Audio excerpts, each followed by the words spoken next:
아주 3톤이 넘는 고중량 탄도탄으로 베이징이나 도쿄까지 도착할 수 있게 개발을 끝내고, 이런 게 진짜로 폼 잡는 일이에요. 네. 이런 게 진짜 나라가 해야 될 일이죠.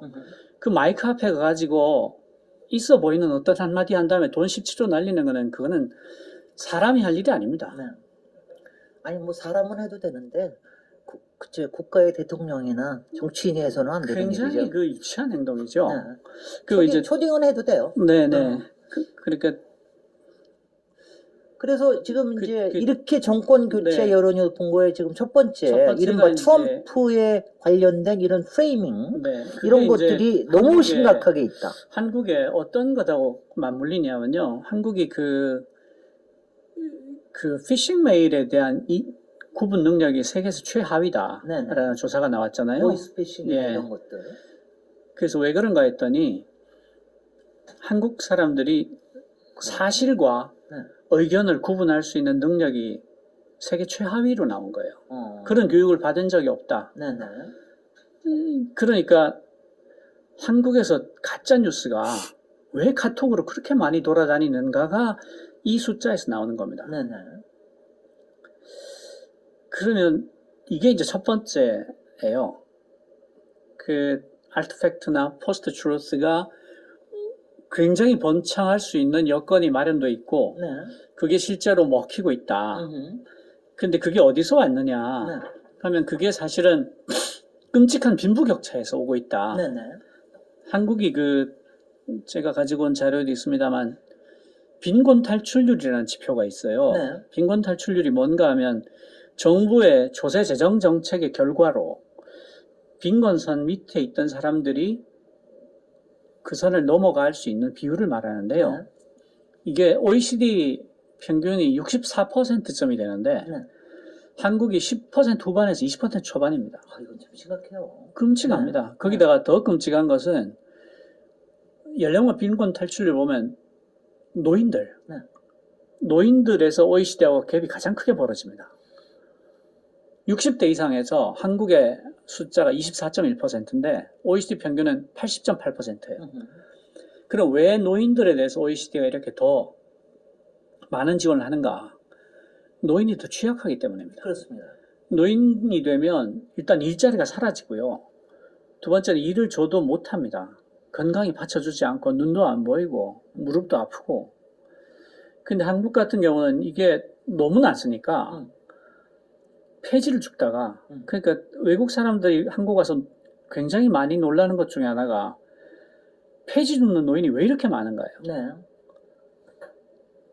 그러니까 이 트럼프 같은 선동가가 서식할 수 있는 공간이 점점 더 넓어지고 있는 겁니다. 여기 또 보면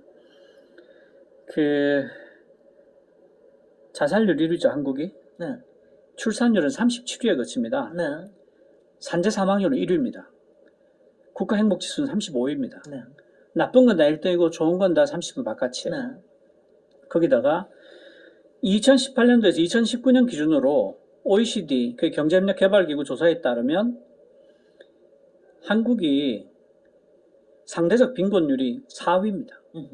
우리보다 상대적 빈곤율이 더 높은 나라가 세 나라가 있는데, 미국, 이스라엘, 코스타리카. 우리가 16.7%인데요. 핀란드가 6.5%, 덴마크 6.1%, 프랑스 8.5% 이래요. 거기다가 노인층 상대적 빈곤율은 한국이 무려 43.4%입니다. 네. 그리고 우리가 지금 소득 갭만 벌어지고 있는 게 아니라 자산 갭이 벌어지고 있어요. 그렇죠. 이게 이른바 부동산 그러니까 때문에 생기는. 우리가 개인 소득이 3만 몇천 달러가 넘어가기 시작하면서 소득 갭이 문제가 되지 않게 된 거예요. 네. 자산이 벌어들이는 돈이 너무 증가율이 너무 커서 크니까. 자산으로 돈을 너무 많이 버니까 네. 소득으로는 못 벌겠다. 네. 이게 뭐하고 결합이 되냐면, 선진국이 되면 경제 성장률이 계속 높을 수는 없습니다. 그렇습니다. 왜냐하면 100원을 200원 만드는 건 쉬운데요. 네. 1억 원을 2억 원 만들기는 어려워요. 그럼요. 그러니까 기본적으로 성진국이 되면 성장률이 낮아질 수밖에 없거든요. 네. 근데 예전에 우리가 경제 성장률이 높을 때는 네. 자산 갭이 이만큼 크고 소득 갭이 이만큼 커도 그게 잘 안 보였어요. 네. 어쨌든 당장의 내 삶이 조금씩 나아지니까. 그렇죠. 내 네. 삶 나도 벌고 있으니까. 네. 나도 벌고 있는데 사람이 훨씬 더 벌지만 네. 나도 벌고 있으니까. 네. 그런데 선진국이 됐다는 얘기는 경제 성장률이 이제 그런 시절은 오지 않는다. 네. 그러니까 네가 1,000만 원 갖고 있을 때 2,000만 원까지 벌기 쉽지만 10억을 갖고 있는데 20억 벌기는 어렵다. 그러니까 인정을 해야 된다라는 시기로 들어왔단 말이죠. 네. 그러니까 이 자산 갭과 소득 갭이 끔찍하게 작용을 하기 시작하는 거예요. 네. 그리고 넘을 수 없는, 그러니까 그 1980년에 전체 소득의 33%를 상위 10%가 갖고 있었거든요. 그렇습니다. 상위 10%가 33%를 갖고 있었는데 이게 2011년도가 되면 46%를 가지고 갑니다. 이 양극화의 속도가 너무 빠르게 일어나고 있다라는 네. 게 이게 엄청나게 큰 문제가 되는 거죠. 세계 3, 4위로 이미 빈부격차가 벌어져 있고요.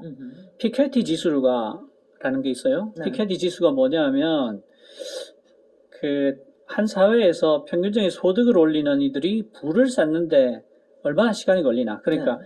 한 나라의 자산이 국민 소득의 몇 배에 해당하느냐. 네. 여기서 한국이 8.6, 그게 8.6배란 얘기죠. 근데 독일이 4.4고, 심지어 미국도 4.8이에요. 네.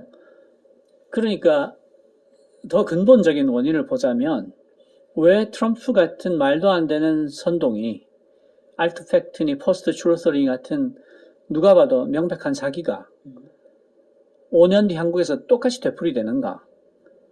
5년 뒤 한국이 끔찍한 빈부격차를 갖고 있고 그 속도가, 벌어지는 속도가 세계에서 가장 빠르기 때문에 그렇습니다. 네.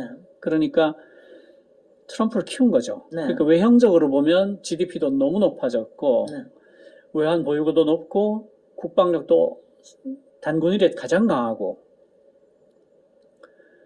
소프트 파워도 전 세계가 한국을 우르르고 오징어다, 기생충이다, 지옥이다, 네. 지금 우리 학교는이다, 뭐 내놓으면 전 세계 1등 안 하면 굉장히 섭섭한 정도로까지 올라갔는데도 불구하고 이렇게 될 수밖에 없고. 지금 듣고 있으면 무슨 생각이 드냐면은 지금 왜 재난지원금 때문에 홍남기 부총리하고 굉장히 이재명 후보의 제안에 대해서 엄청나게 하잖아요. 지금 이제 이재명 후보 측의 논리는 뭐냐면은 나라 빚은 그래 작다. 우리 48%밖에 안 되고 엄청나게 재정적으로 견실한 나라인데 국민들의 호주머니는 지금 너무너무 힘들다. 개인의 그렇습니다. 빚은. 네. 그러니까 지금 상황이 딱 그런 거예요. 제가 문재인 지금 보면은 정부가 네. 그 상황을 여기서 깨뜨리지를 않으면 안 되는 거다. 지금 문재인 정부가 아주 전형적인 보수 정부라고 말하는 이유가 바로 네네. 거기 있는데요. 네. 보수 정부가 그 빈부격차에 대해서 관심이 좀 낮습니다, 원래. 네. 어느 나라든지. 네. 그런 점에서 보면 문재인 정부는 대단히 보수적인 정부이고 보수적인 정부로서는 굉장히 성적이 좋은 네. 그런 정부죠. 네. 그런데 사실은 이런 위기 상황에서 국가가 빚을 안 지면 그걸 다 백성들이 지게 됩니다. 그렇습니다. 국민들이 져야 됩니다. 네. 소개를 한 1분만 하시죠. 예, 저는 박태웅이고요. 네. 그 지난해 눈 떠보니 선진국이라는 베스트셀러를 써서 네네. 초베스트셀러. 그 유명해진 사람이고요. 그 IT 업계에서 주로 오래 일을 했습니다. 네. 지금은 한빛미디어 이사회 의장을 하고 있는데요. 상근직은 아니고 일주일에 한 번 정도 나가서 일을 하고 있습니다. 아마 이 뉴스공장을 들으시는 분이나 다스페이다 보신 분들은 이미 아실 거예요.